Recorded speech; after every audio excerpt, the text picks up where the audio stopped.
Miles crouched behind the shattered remains of a defense barrier, his pulse rifle humming its final power reserves. 3 months ago, he'd been a decorated sergeant in the Terran Expeditionary Forces. Now he was just another human mercenary on Kragath Prime, fighting in wars that weren't his own. The Orcish kingdoms had bet at each other's throats for centuries, and humans with their peculiar talent for violence and survival had become valuable commodities. In their endless conflicts, "Fall back," someone screamed in broken Orcish. The Bloodfang clan breaks through. Miles didn't need to understand every word. He recognized panic in any language. He was about to retreat when he heard it, a roar of defiance mixed with pain.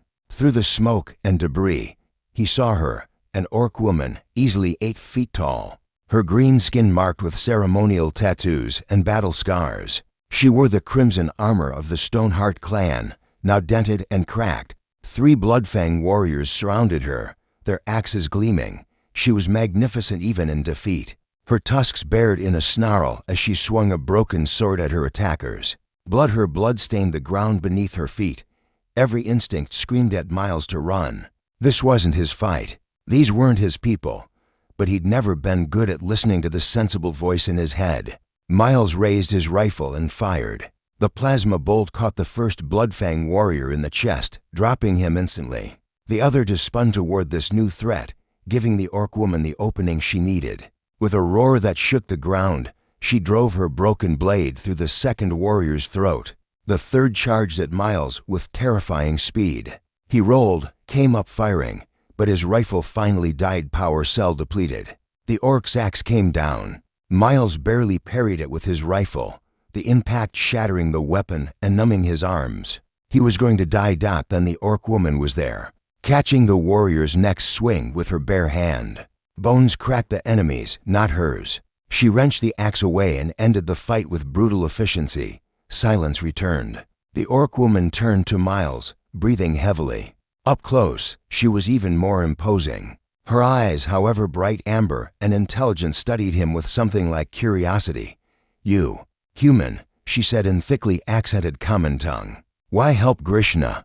Miles coughed, tasting smoke. Seemed like the right thing to do. She stared at him for a long moment, then threw back her head and laughed, a deep, genuine sound that somehow made the devastation around them feel less oppressive. "You are a strange creature, human. Come, battle is ending. I take you to King." Miles had expected a debriefing, maybe a reward. What he got was something far stranger. King Throgmor of the Stoneheart clan sat on his throne of volcanic rock, his eyes sharp despite his age. Grishna, Miles had learned her full name, was Grishna Ironbreaker. Daughter of the king's most trusted general, stood beside the throne, now cleaned and bandaged. "The human saved my daughter's life," Throgmor rumbled. "This is debt of honor." Miles shifted uncomfortably in his borrowed armor. Around him, Orcish nobles and warriors filled the great hall, their eyes fixed on him. "It was nothing, your majesty. Just soldiers helping soldiers, nothing." Throgmar's eyebrows rose. "You risked life for warrior not your own, in battle not your own, for people not your own. This is everything to Stoneheart clan." Grishna stepped forward. Even cleaned up and in ceremonial dress, she was formidable. But there was something else in her eyes now, respect, and perhaps something more. "In our tradition," she said, her voice carrying through the hall, "when warrior saves another's life in battle, bond is formed. Sacred bond." Miles didn't like where this was going. Throgmor stood, and the hall fell absolutely silent. "Grishna Ironbreaker is unwed. Many suitors have sought her hand, but she has refused them all, saying none have proven worthy." The king's tusks showed in what might have been a smile. "But you, human Miles, have proven worthy through deed, not words. Your majesty, it is decided." Throgmar's voice boomed. "You will marry Grishna Ironbreaker. The ceremony will be held at next moon. This is my command as king, and my wish as father." The hall erupted in cheers and war chants. Miles felt the world spinning. He looked at Grishna, expecting to see her as shocked as he felt. Instead, she was watching him with those amber eyes, a slight smile on her face. "You object to this, human?" she asked quietly, stepping closer. Miles struggled for words. "We barely know each other. I'm half your size. I'm not even from this world. You saved my life when you had no reason to, Grishna said. You fought with honor when you could have fled. You faced death for stranger. She reached out, and her massive hand gently touched his shoulder. These things tell me more than 100 courtship meetings. But marriage among my people. Marriage is partnership, alliance. You prove yourself already as warrior. Rest, she shrugged, the gesture oddly delicate for someone so large. Rest we learn together. If you willing. Miles looked around the hall, at the celebrating orcs, at the king who'd made this a royal decree, at Grishna who was giving him a choice despite everything. He thought about the lonely years as a mercenary, drifting from battle to battle with no home, no purpose beyond the next contract.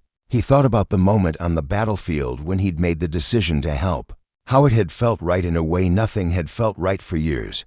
If I say yes, he said slowly, I'm going to want to do this properly. Not just because your father ordered it. Grishna's smile widened. Then we court. Or HFY. You survive courtship challenges. We marry. You fail. She shrugged. You probably die, but at least you die with honor. Despite everything, Miles laughed. You people have a weird definition of romance. And you humans have strange definition of self-preservation, Grishna countered. Yet here you stand. Miles extended his hand tiny in comparison to hers. All right, Grishna Ironbreaker. Let's see where this goes. Her hand engulfed his, warm and strong. The hall erupted in fresh cheers. As Miles was swept up in the celebration, acutely aware of Grishna's presence beside him. He couldn't help but think that maybe, just maybe, this was the strangest and best decision he'd ever made. After all, he'd faced down alien warlords and survived impossible battles. How hard could courting an 8-foot orc woman possibly be?